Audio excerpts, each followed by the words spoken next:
So part of solving these types of complaints involve partnering with other consumer agencies, whether they are local, state, or national. One is the Consumer Federation of America in Washington, D.C.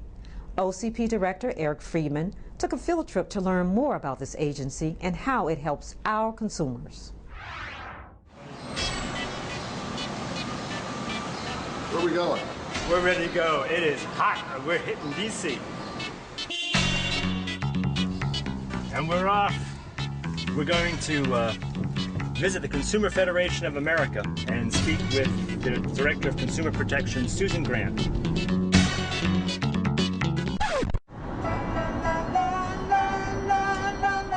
Crosby, Stills, Nash & Young because we're old.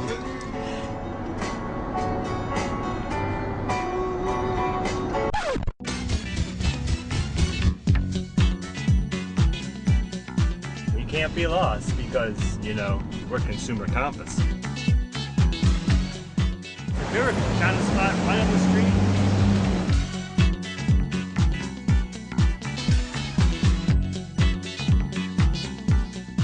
Well, we made it downtown, and I'm just going to jump into the men's room, put a tie and jacket on, and try and look a little bit professional.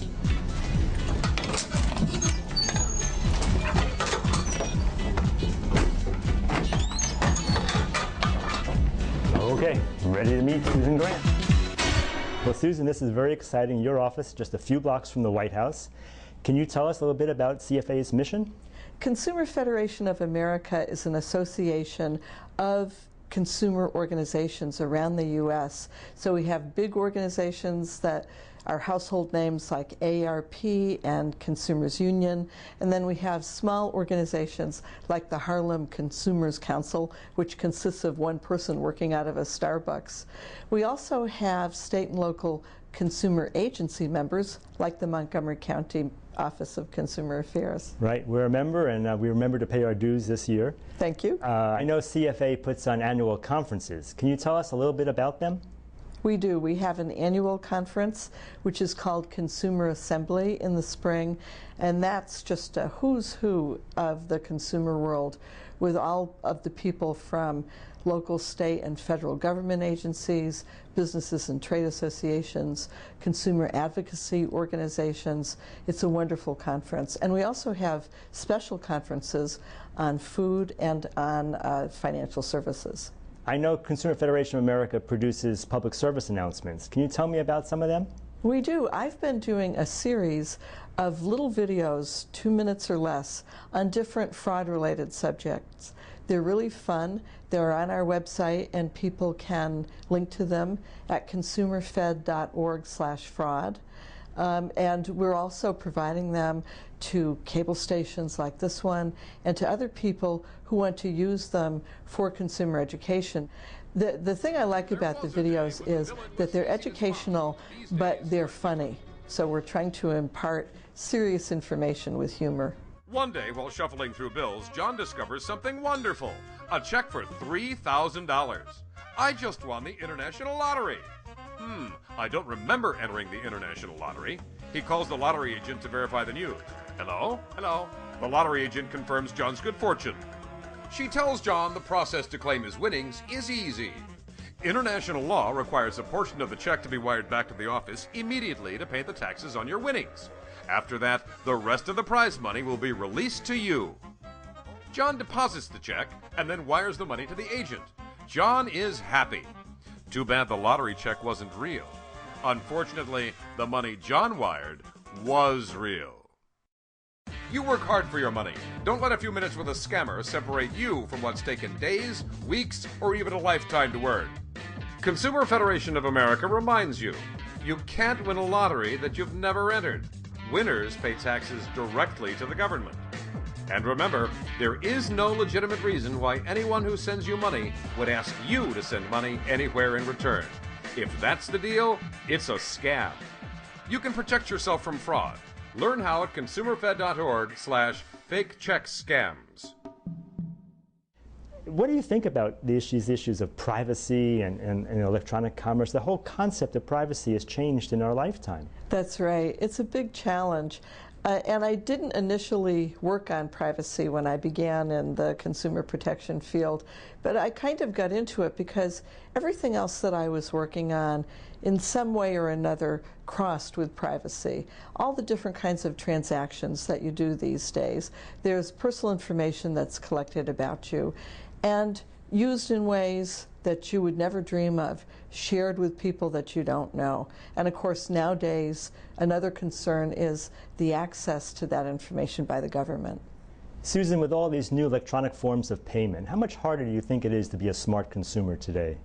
I think it's really bewildering.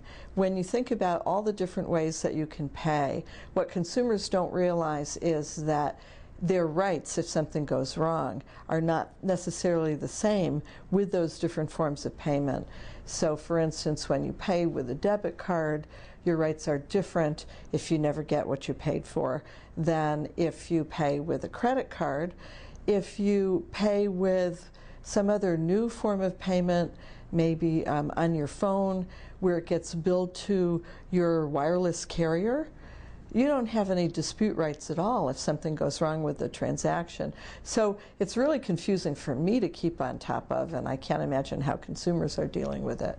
It's through organizations like yours where you go out and actually talk to consumers all the time, where you can try to give them the information about how to navigate this increasingly complex marketplace. Well, you've been doing consumer protection for a long time now. Is it still passionate for you? Yes, because, and I know you know this too, you've been in this business for a long time as well, there's always something new, and there's always some outrage that keeps you going. Right. It's also a challenge to try to figure out how to do things better, how to do consumer education better, for instance, and how to use new technology to do that. Now, CFA does lobbying and advocacy on Capitol Hill. What are the current topics that you're working on? Well, at this point, it's a matter of trying to keep the consumer protections that we recently achieved in things like financial services, product safety, food safety. There are efforts to roll those protections back. So it's discouraging when you'd actually like to make more progress on consumer protection to be spending a lot of your time just trying to hold on to what you've got. So I guess it was rewarding to have the federal government create a new consumer protection agency just recently.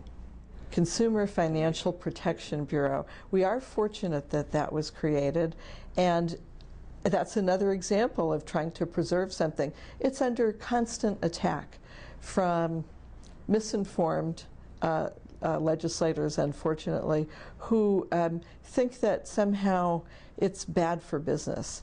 It's actually really good for business. As we saw in the financial crisis, if you have a situation where you have inadequate regulation and oversight, you can have businesses just get into a world of trouble, and that impacts on all of us. Well, Susan, we're very fortunate to have CFA right in our backyard. I hope we can come by again. Absolutely. Thanks for having us. Thank you. To find out more about the Consumer Federation of America and its work, please go to www.consumerfed.org.